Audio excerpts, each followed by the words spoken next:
We show up to work at the same level that we're at as a human being. So if you encounter any challenges at the firehouse, they're actually a perfect opportunity for you to work on your own personal development. Welcome, hotshots, to Firepower X. This is a place where we help you stay one step ahead of stress as a firefighter. My name is Jess. I'm a former firefighter and a neuro-linguistic programming master practitioner. What the hell is that? That's a personal trainer for your mind. And this is the channel where I want to teach you all the mental performance skills so that you can be totally unbothered at work and at home. So personal development is something that firefighters, I believe, should never stop doing. I say this because my career ended prematurely because of my personal weaknesses. I'm amazed I made it 8 years in the fire service because in my personal life, I was constantly quitting. That was just a strategy that I was using to get out of sticky situations. And so when that button got pushed in the fire service during a bad interview, I crumbled and I used that strategy. I exited way before I had even planned to. My only regret in life was leaving the fire service as early as I did. So today I want to save you from the headache of that and give you some longevity, give you some easy to apply solutions so that you can work on yourself while you're becoming a better fire service professional. And the great thing is we don't have to reinvent the wheel on this. We can literally use the same strategies that are being used at work. And what are those? Having SOPs, having a great team behind us, and constant training and education. Let's go through each one of them. And I want to give you some insight on each one so that you can apply them today and start getting to the best version of you, because that's the most fun version of you, to be totally honest.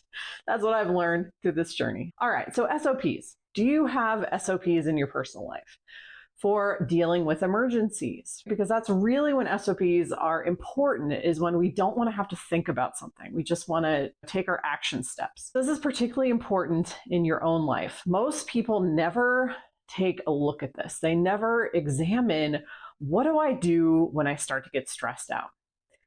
So many of us have unconscious patterns that just play out automatically because we just slip into modes when the stress hits, when we perceive ourselves as facing a challenge, and we're not even realizing that we're doing it. They are so automatic and we take them for granted.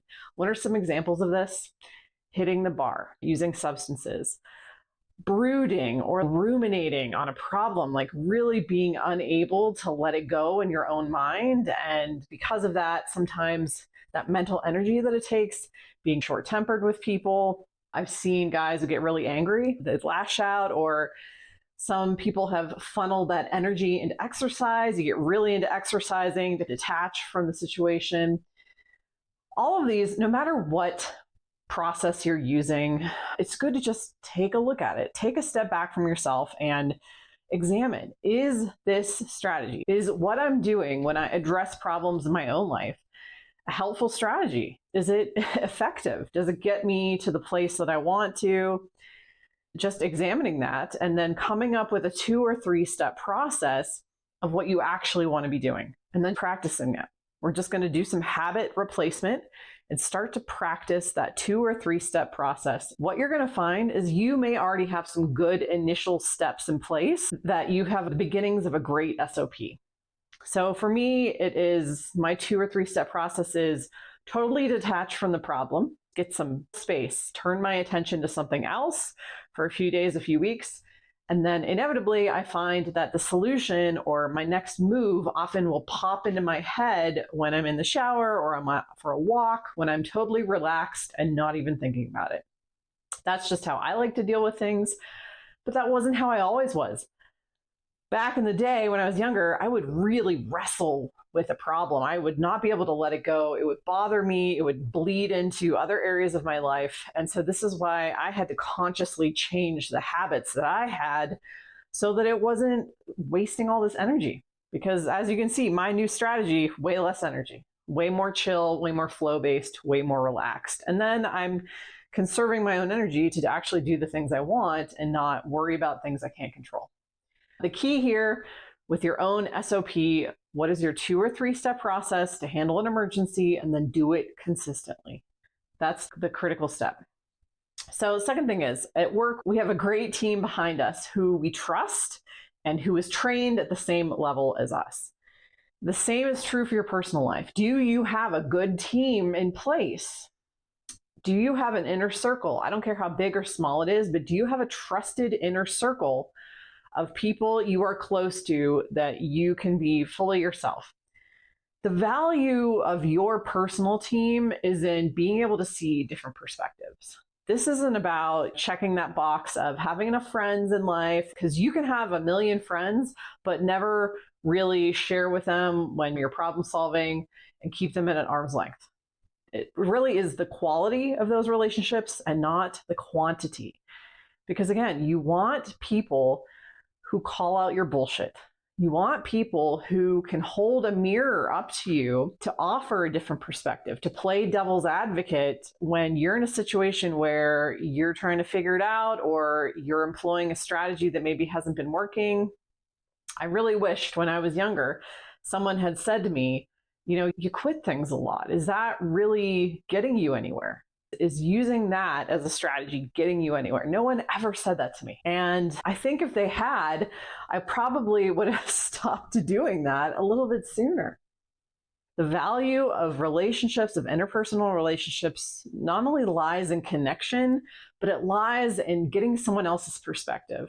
The more cognitive flexibility we can develop, the easier it is to extricate ourselves when we get into a sticky headspace, to get out of that headspace and into a different perspective, a different point of view. Other people have an easy time offering that. When you think about your friends and what their weaknesses and hangups are, it's easy for us to see it as outsiders. We can be like, oh yeah, John, he drinks a lot. He drinks a lot to cope with stuff and he's really insecure about this or whatever. It's easy for other people to see it in your behaviors and the words you use.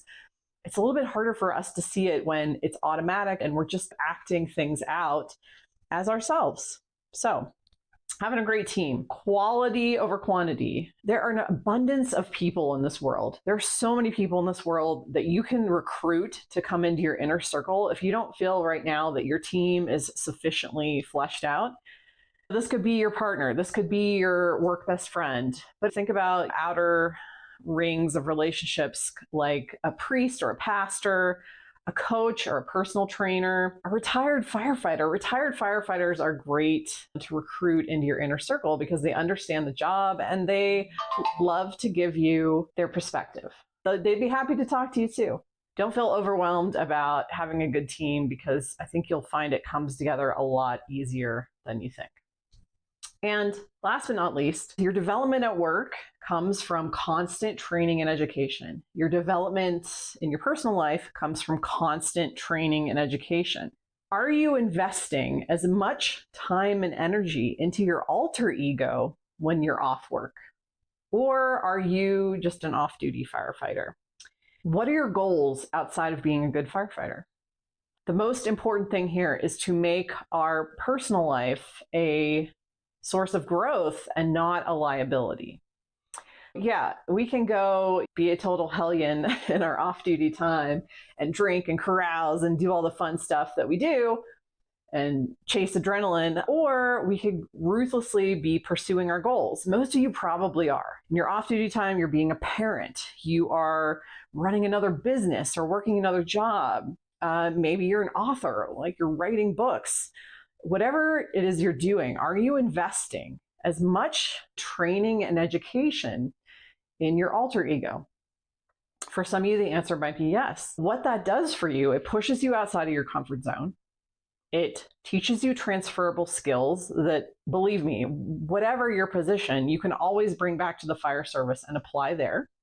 And it keeps you learning. It keeps you in that cycle of perpetually learning and growing. And again, changing perspective, because development, kids, at the end of the day, is about being able to change your perspective, gaining different perspectives, seeing from different points of view. That's what your development is all about as a human being. And the more you're able to do that, the more competent and confident you show up at work. And everybody wins, including you. If you enjoyed this video, drop me a comment below. I'm happy to engage with you. And come join our community over at firepowerx.com, where we've got more content like this, live coaching opportunities, and peer-to-peer networking. All of that is available on our website. Thanks for watching, guys. We'll catch you in the next video.